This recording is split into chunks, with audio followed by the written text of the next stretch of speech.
નમસ્કાર મિત્રો, સ્વાગત તમારું મારી યુટ્યુબ ચેનલ ગુજરાત જોબ ગાઈડમાં। દોસ્તો, દર મહિને કંઈક ને કંઈક નવું આવે છે, બરાબર ને?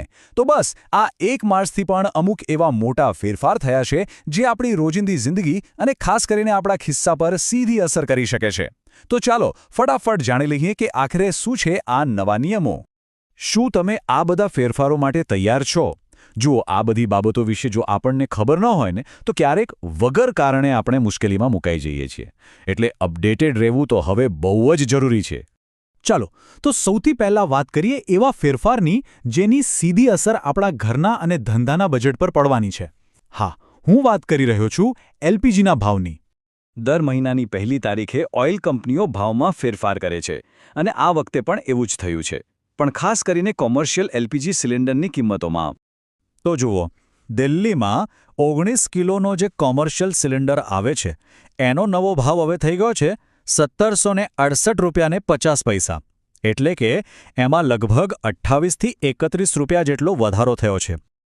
પણ અહીંયા એક રાહતની વાત પણ છે, અને એ છે કે આ ભાવ વધારો ફક્ત કોમર્શિયલ સિલિન્ડર માટે છે।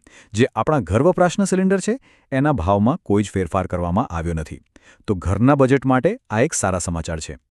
ચાલો હવે આગળ વધીએ અને વાત કરીએ પૈસા અને મુસાફરી સાથે જોડાયેલા બે બહુ જ મહત્વના અપડેટ્સની।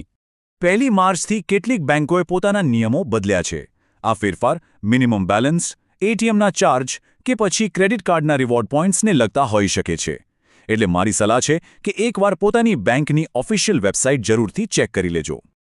અને હા, આ ફાસ્ટેગવાળી વાત તો ખાસ ધ્યાનથી સાંભળજો। કેવાયસીનો નિયમ હવે બહુ જ કડક થઈ ગયો છે।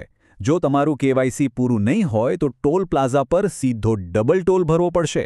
એટલે કોઈ ચાન્સ લીધા વગર આજે જ તમારું કેવાયસી સ્ટેટસ ચેક કરી લો અને જરૂર હોય તો અપડેટ કરાવી લેજો।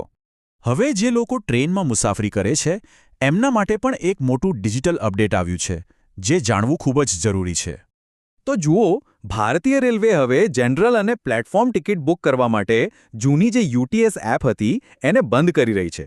એની જગ્યાએ હવે નવી રેલ વન એપનો ઉપયોગ કરવાનો રહેશે। તો આ નવી એપ ડાઉનલોડ કરી લેજો।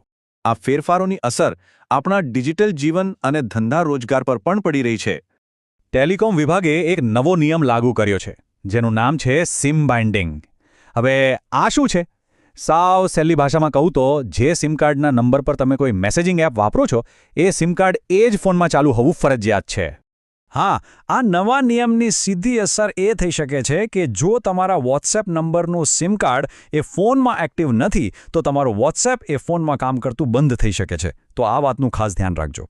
આ સિવાય જે વ્યાપારીઓ અને નાના બિઝનેસ છે એમના માટે પણ એક અપડેટ છે। 1 માર્ચથી જીએસટી રિટર્ન અને ઇન્વોઇસિંગને લઈને પણ અમુક નવા નિયમો આવ્યા છે। જો તમે બિઝનેસ ચલાવો છો તો આના વિશેની વધુ માહિતી માટે એકવાર જીએસટી પોર્ટલ જરૂર ચેક કરી લેજો। તો આટલા બધા ફેરફારો વિશે જાણ્યા પછી હવે સવાલ એ છે કે આપણે શું કરવું જોઈએ? ચાલો એક ઝડપી ચેકલિસ્ટ બનાવીએ। તો આજનું આપણું એક્શન લિસ્ટ શું છે?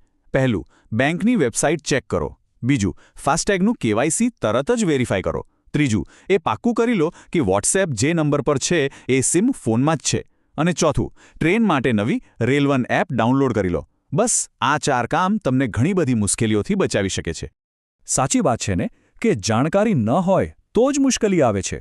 જો આપણે થોડા અપડેટ રહીએ તો આપણે હંમેશા તૈયાર રહી શકીએ છીએ, અને આજના જમાનામાં તો આ ખૂબ જ જરૂરી બની ગયું છે। મિત્રો, દરરોજની સરકારી અપડેટ સૌથી પહેલા મેળવવા અમારું ટેલિગ્રામ ગ્રુપ જોઈન કરો। લિંક ડિસ્ક્રિપ્શનમાં છે, હમણાં જ જોઈન કરી લો। જી હા, તો મિત્રો, આ હતી સંપૂર્ણ માહિતી। જો તમને આ માહિતી ઉપયોગી લાગી હોય તો લાઇક કરો, વિડીયો મિત્રો સાથે શેર કરો અને ચેનલને સબસ્ક્રાઇબ કરવાનું ભૂલશો નહીં। મળીએ ફરી એક નવી સરકારી ભરતી સાથે। જય હિન્દ, જય ગુજરાત। Thank you.